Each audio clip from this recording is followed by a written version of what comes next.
ऐसा पहला प्रकरण हमारे सामने आया जब हमने सामग्री की आहुति लगाना शुरू किया था। इससे पहले तक हम घी से आहुति लगा रहे थे या बाकी प्रकरण थे, ये आपने देखा। और इस प्रकरण में हम ये 3 मंत्र देख चुके थे। पहला वाला ये वाला, दूसरा ये, तीसरा ये। अग्निर्ज्योतिर्ज्योतिरग्निः स्वाहा, अग्निर्वर्चो ज्योतिर्वर्चः स्वाहा, और फिर से अग्निर्ज्योतिर्ज्योतिरग्निः स्वाहा। ये एक बार फिर से बस मोटा-मोटा अर्थ इन पहले 3 मंत्रों का देख लीजिए। 3 का क्या, ये मंत्र तो रिपीट ही कर रखा है, तो बस इन मंत्रों का दोबारा से देख लीजिए और फिर आज तीसरे मंत्र को हम अच्छे से समझेंगे बढ़िया से। अग्निः ज्योतिः ज्योतिः अग्निः, ये 4 शब्द हैं। अग्निः यानी पहला वाला जो अग्नि है वो कौन है? परमात्मा।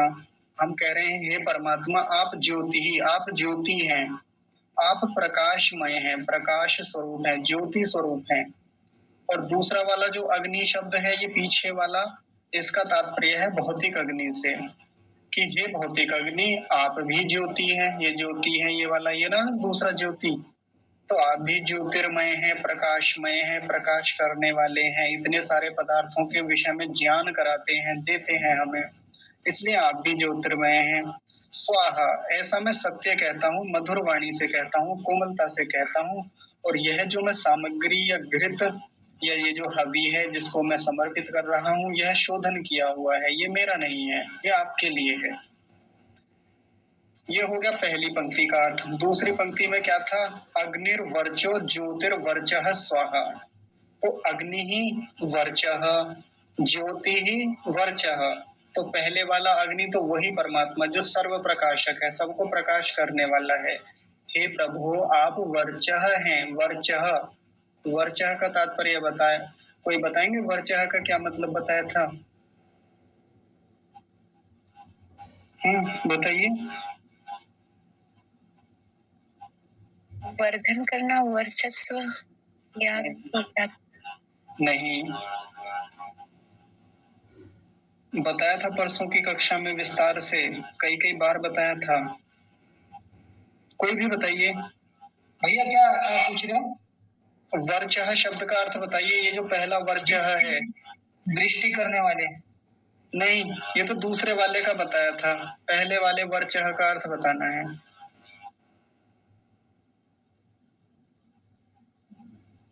भाई गलत बात है। समस्त विद्या का आधार, समस्त विद्या का आधार। हाँ जी, बहुत बढ़िया। माता जी क्या कह रहे थे? वाणी कह रही थी जी। मैं समझा नहीं माता जी। वाणी कह रही थी मैं, वाणी तो नहीं शायद। अच्छा, नहीं भाई देखिए, जो लोग नहीं बता पाए ना, इतने सारे लोगों में से अभी इस समय 25 लोग हैं कक्षा में, तो फिर गलत बात है ये। आचार्य जी हम लिख नहीं पाए तो इसलिए याद नहीं रहा। हाँ चलिए, किसी की मजबूरी हो सकती है, हो सकता है कोई बोल ना पाए हो, किसी ने पिछले दिन कक्षा में ठीक से ना जुड़े हो, उस समय लिख ना पाए हो। लेकिन अगर इतने सारे लोग सारे के सारे नहीं लिख पाए तो फिर ये गलत बात है।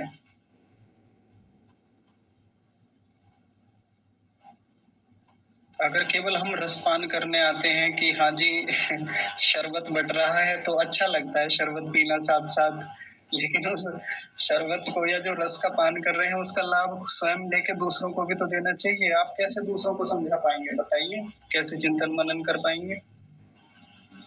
अभी पिछले कई दिनों से एक प्रक्रिया रुकी हुई है परीक्षा की, जो मैं मंत्र कराता हूँ 1 या 2 मंत्र फिर पूछ लेता हूँ आपसे, तो वो बंद कर दी ना, अभी रुकी हुई है, इसलिए भी ये समस्या हो रही है। और जब ये बात आई है तब ऐसा ही देखने में आता है। तो खैर कोई बात नहीं, आप और ध्यान दीजिए मेरा तो जो कर्तव्य है वो तो मैं करूंगा ही, है ना? आप भी थोड़ा अपने कर्तव्य को देखिए अच्छे से।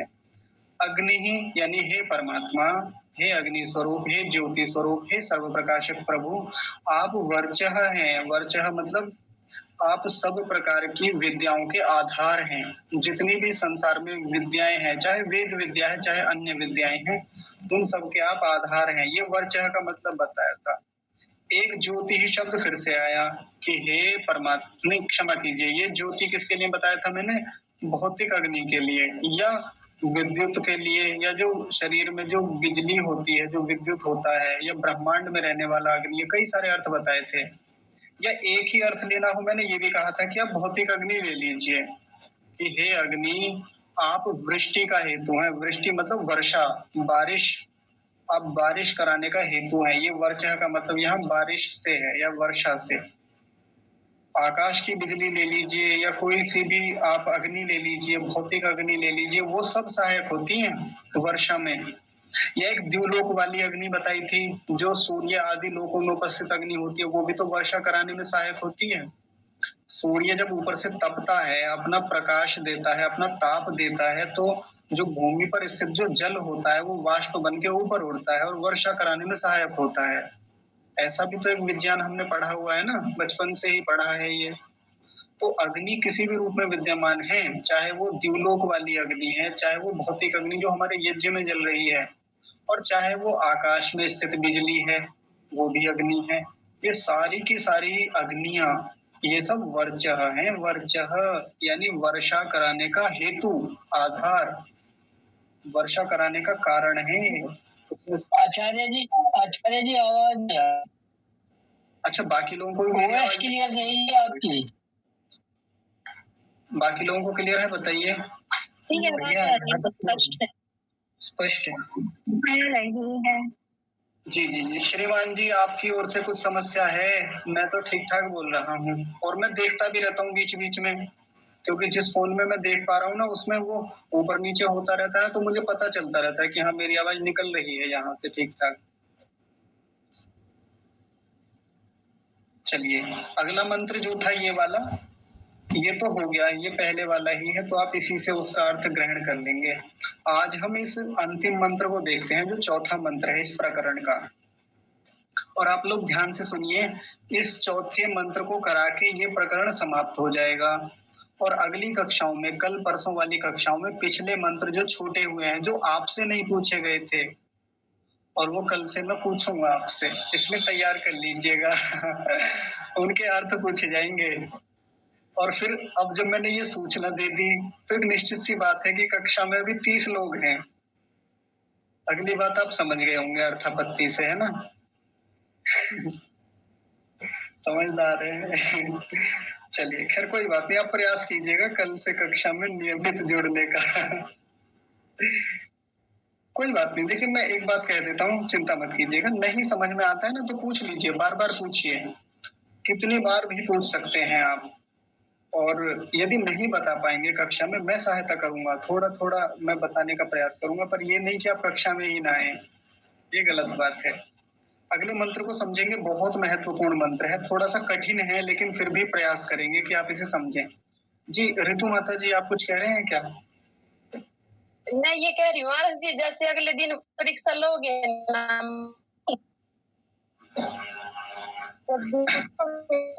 क्वेश्चन है, हाँ जी, तो पहले दिन आप उस मंत्र के बारे में ग्रुप में डाल देना, जिसके बारे में पूछा जाएगा, फिर सभी तैयारी करके आएंगे और रिपीट अच्छे से हो जाएगा फिर। हाँ जी, हाँ जी, ये ठीक रहेगा, ये बढ़िया बता दिया आपने। तो कल को जिसकी परीक्षा हो, हाँ जी, सबको ये रहेगा ना, इसमें इसका मतलब ये होता है, ये याद करके आएंगे ना फिर सभी। जी जी, ठीक है माता जी, मैं उस मंत्र को भी भेज दूंगा, उसके अर्थ को भी भेज दूंगा, आप धूमधाम से देख के आइएगा। और फिर तो हम तैयारी करके आया करेंगे जी, बिल्कुल। हाँ जी, और पर्ची नहीं लानी, यो समझ लियो, अगर पर्ची लेके आया कोई दाव के, तो फिर अच्छी बात ये बात सही है, ये भी सही कह रहे हो, ये बात सही कह रहे हो। नंबर काट दूंगा, देख लियो। चलिए, तो सब आचार्य जी, धूमधाम शब्द बहुत है आपके जीवन में। जी, मेरे तो सारे काम धूमधाम से होते हैं। दरअसल मैं जब पढ़ाई करता था, तो एक टीचर थे, अब वो धूमधाम शब्द का बहुत प्रयोग करते थे, तो मैंने उनसे ये उधार लिया, क्योंकि वो भी बड़ा धूमधाम से पढ़ाते थे। तो मैंने सोचा चलो मैं भी धूमधाम से इस काम को शुरू करता हूँ। जी जी जी जी जी, बोलिए। ये धूमधाम का मतलब, इसका मतलब पता मुझे आचार्य प्रदीप जी बता रहे, धूमधाम का मतलब ये होता है जो हम यज्ञ करते हैं ना जी, उसका होता है ये डुमरा। अच्छा हाँ, धूम, हाँ धूम तो हाँ बिल्कुल धुआं ही होता है। इतना सुंदर बताया था उन्होंने जी। मैं एक सेंस बता देता हूँ धूमधाम का मतलब। जैसे हमारे घर में शादी होती है, विवाह होता है, तो हम क्या कहते हैं? घाट पाट। हाँ जी, बिल्कुल, बिल्कुल।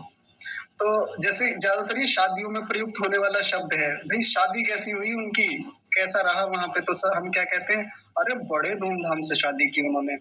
अब धूमधाम का मतलब पूरे ठाट बाट से, पूरी ताकत से, पूरे सामर्थ्य से, पूरी खुशी से, प्रसन्नता से, पूरे उत्साह से जश्न मनाए उन्होंने। तो अब हमारे यहाँ पढ़ाने में उत्साह ना हो, प्रसन्नता ना हो, पूरी ताकत ना लगाएं, सामर्थ्य ना लगाएं, तो फिर बताइए फायदा है पढ़ने या पढ़ाने का? कुछ नहीं है। तो धूमधाम का जो सेंस आप लेंगे उसी में लेंगे, उत्साह से, प्रसन्नता से, सहजता से और पूरे सामर्थ्य से, अपनी पूरी योग्यता से।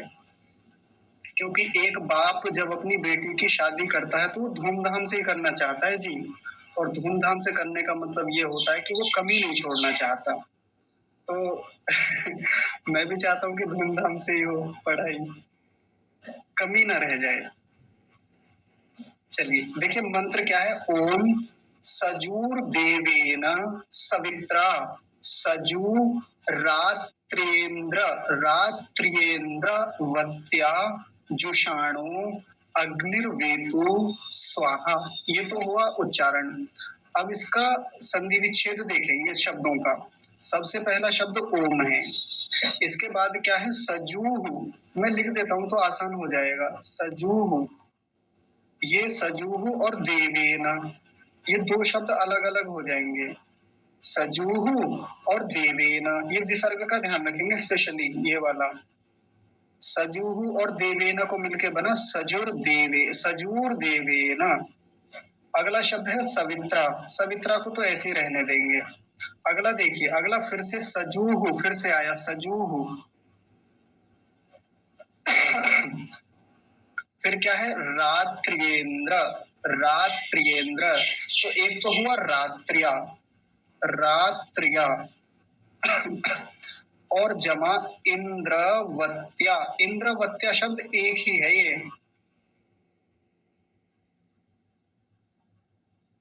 रात्रिया और इंद्रवत्या, और सजूह तो इसमें पहले से ही है, जो पहले आया था वैसा ही है। सजूह रात्रिया इंद्रवत्या।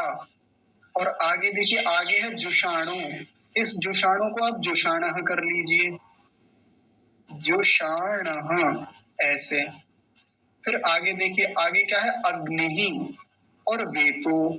अग्नि ही अलग करेंगे और वेतु को अलग कर देंगे। ये तो आसान है ना, अग्नि वेतु और स्वाहा। तो ये हुए संधि विच्छेद। मैं बताता रहूंगा फिर से, तो आप संधि विच्छेद फिर से देख लीजिएगा। तो अग्नि की भी बात होगी, परमात्मा की भी बात होगी। जैसे हम पिछले मंत्रों में भी देख के आए, इस मंत्र में अग्नि भी अर्थ लेंगे और परमात्मा भी अर्थ लेंगे। तो कैसे कैसे लेंगे वो देखिए। सबसे पहले लेंगे देव शब्द जो है इसमें। ये सजूह के बाद देवेन शब्द है ना, देवेना। देवेना का मतलब हो गया देवता ने। कौन से देवता ने? जो परमात्मा है। और कौन सा परमात्मा? वो देव कैसा है? जो सभी संसार को ज्ञान देने वाला है, प्रकाश देने वाला है, या व्यवस्थाएं देने वाला है, दिव्य गुणों से युक्त है, कुछ भी कह दीजिए। तो यहाँ देवेन का मतलब क्या है? वो जो देव परमात्मा है उसके द्वारा, देवेन माने परमात्मा के द्वारा। आगे शब्द देखिए सवित्रा। सवित्रा माने जो सब जगत का उत्पादक है। सविता शब्द आया था ना पीछे, तो सविता का तो मतलब ही होता है उत्पादक, उत्पन्न करने वाला। जो सब जगत का उत्पादक है उसके द्वारा। तो देखिए किसके द्वारा? एक तो वो देव स्वरूप जो परमात्मा है, और एक जो सविता स्वरूप परमात्मा है उसके द्वारा। उसके द्वारा क्या उत्पन्न हुआ? तो उसके द्वारा ये अग्नि उत्पन्न हुआ। कौन सा अग्नि? देखिए ये रहा, ये वाला अग्नि।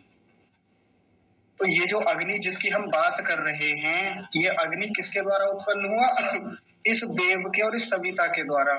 सविता और देव ये सब परमात्मा के लिए दोनों संबोधन है, विशेषण है परमात्मा के, उसके नाम हैं, उसकी विशेषता बताते हैं ये देव और सविता। तो जो दिव्य गुणों से युक्त परमात्मा है, जो सब जगत को ज्ञान देने वाला है, प्रकाश देने वाला या सब जगत को उत्पन्न करने वाला परमात्मा है, उसने इस अग्नि को उत्पन्न किया। कौन सी अग्नि को उत्पन्न किया? तो देखिए अभी अब अग्नि की कुछ विशेषताएं सुनिए। वो अग्नि कैसा है? रात्र्या। रात्र्या शब्द आया ना यहाँ पे, मैंने नीचे लिखा हुआ है, ये देखिए रात्र्या। इस अग्नि की विशेषता है कि रात्र्या है। रात्र्या, रात्र्या का मतलब क्या है? तो ऋषि दयानंद इसके बारे में लिखते हैं यजुर्वेद में। वो कहते हैं अंधकार रूप रात्रि के साथ या अंधकार रूप रात्रि से युक्त, जो रात्रि से युक्त है। देखिए अग्नि तो वैसे सर्वत्र विद्यमान है, सब कालों में उपस्थित रहता है, चाहे दिन हो चाहे रात हो, कोई भी समय हो, अग्नि तो सब स्थानों पे विद्यमान रहता है। लेकिन अग्नि की जो एक यहाँ मूल विशेषता बताई है वो तो वही है जो वो अंधकार रात्रि के साथ, अंधकार रूप रात्रि के साथ युक्त होता है। अग्नि का प्रकटीकरण जैसे मान लीजिए सूर्य है, अभी सूर्य का जो प्रकाश है, सूर्य की जो अग्नि है वो हमें दिखाई ही इसलिए देती है क्योंकि रात्रि हटी है उसके आने के कारण से। वो प्रकाश हुआ तो रात्रि हट गई। सूर्य का प्रकाश अपने आप में कोई ऐसा नहीं है कि ये हुआ तो हमें प्रकाश दिखना शुरू हुआ, वो रात्रि ही हटी है वहां से जिसके कारण वो प्रकाश आया है। तो ये जो सूर्य का प्रकाश है ये उस रात्रि से युक्त है।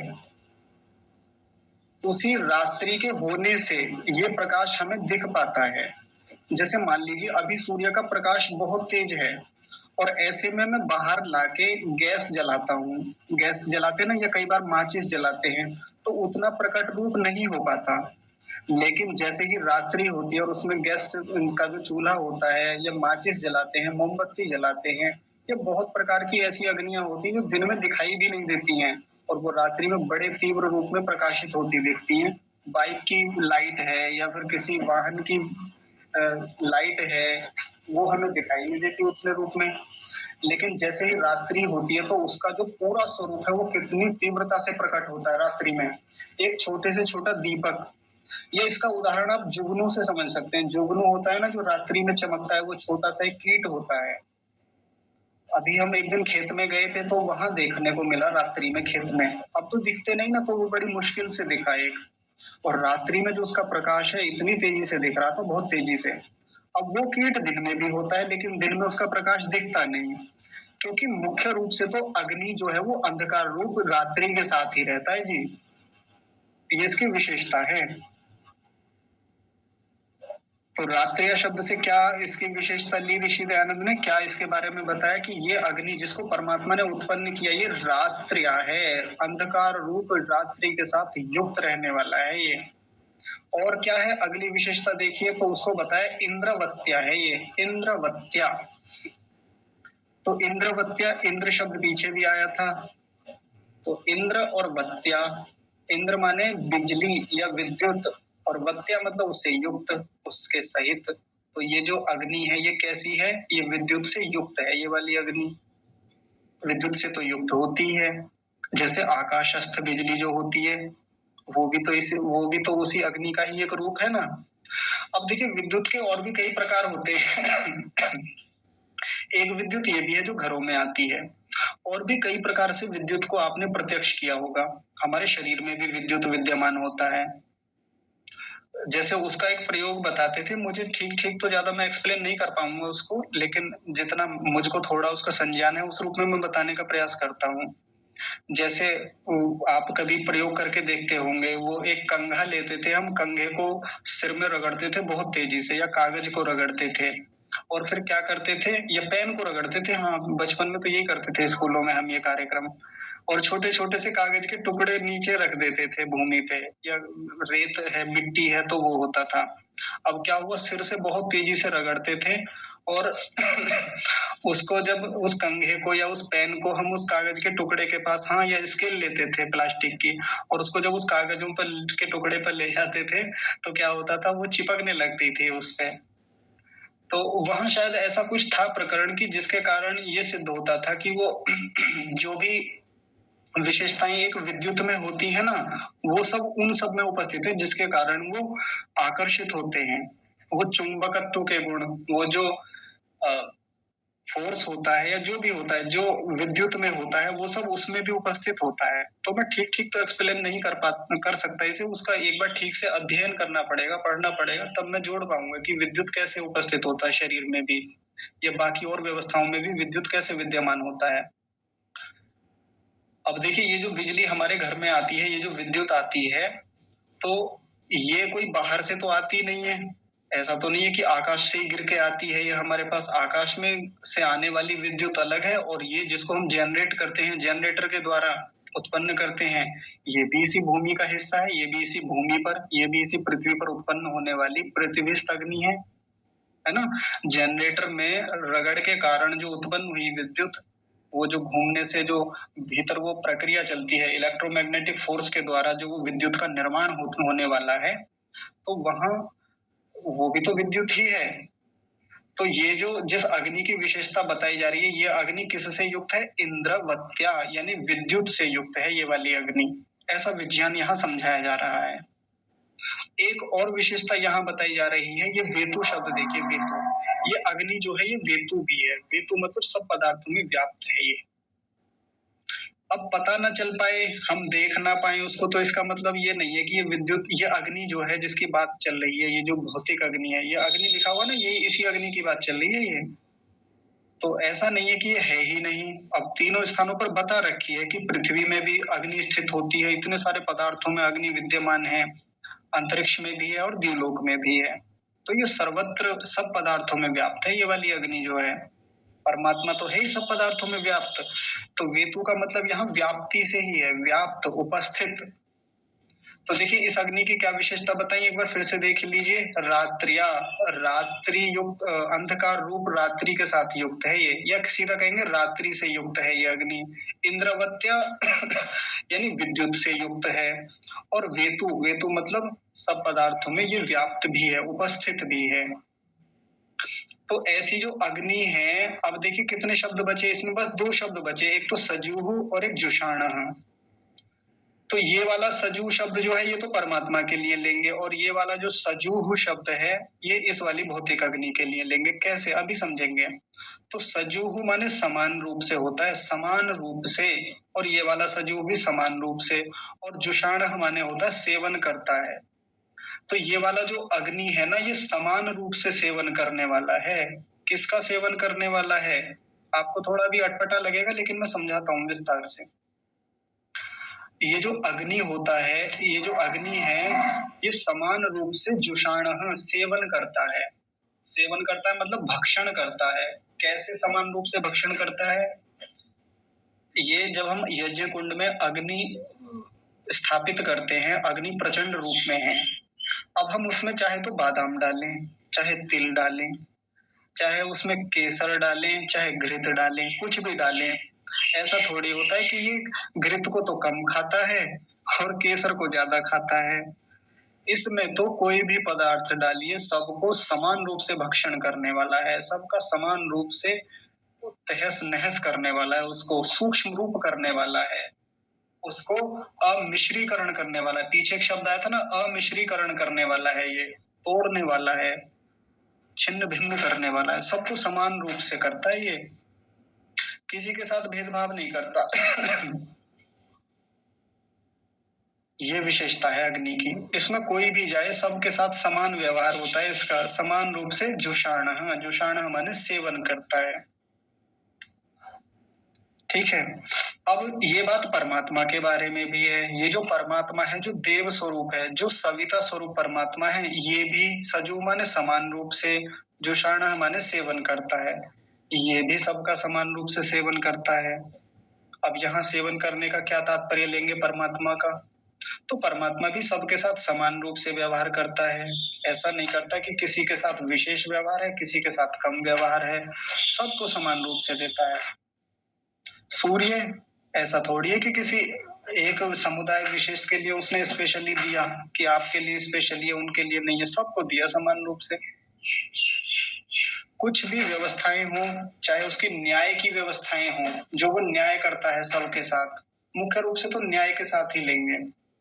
तो हाँ, सजुह माने सजुह माने होता है समान रूप से, और जुषाण माने सेवन करता है, बस इतना अर्थ समझिए। समान रूप से सेवन करता है। जुषाण है जो है ये क्रियापद है, वर्ब है ये, सेवन करता है। तो जो परमात्मा के सेंस में लेंगे तो हम सीधा लेंगे उसकी न्यायकारिता से, कि वो समान रूप से सबके साथ न्याय करता है, सबका सेवन करता है। जिसका जितना बनता है, जिसका जितना पुण्य कर्माशय है, उसको उसी के हिसाब से उतनी ही योग्यताएं देता है। जिसका जितना पाप कर्माशय है, उसको उतने हिसाब से दंड देता है वो।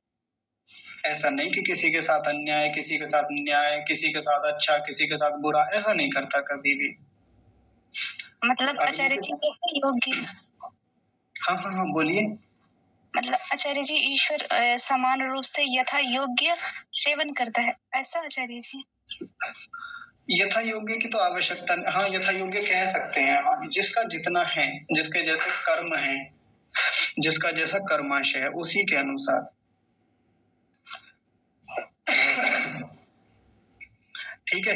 तो अग्नि का एक स्वभाव है, वहां एक मतलब ऐसा समझिए कि एक संकेत जैसा है, एक आलंकारिक बात हमको समझाई जा रही है कि जैसे ये अग्नि सबके साथ समान न्याय करता है, इसमें जितनी भी सामग्री डाली जाती है सबको भस्म करने वाला है। जुषाण सबका सेवन करता है ये। और सेवन करना इस सेंस में भी आप समझ सकते हैं कि अग्नि को देवताओं का मुख कहा गया है। बाकी जितने देवता हैं, आकाश नाम का एक देवता है, वायु नाम का एक देवता है, जल एक देवता है, औषधि एक देवता है, अन्न है, वृक्ष है, कुछ भी है, ये सब देवता ही तो हैं।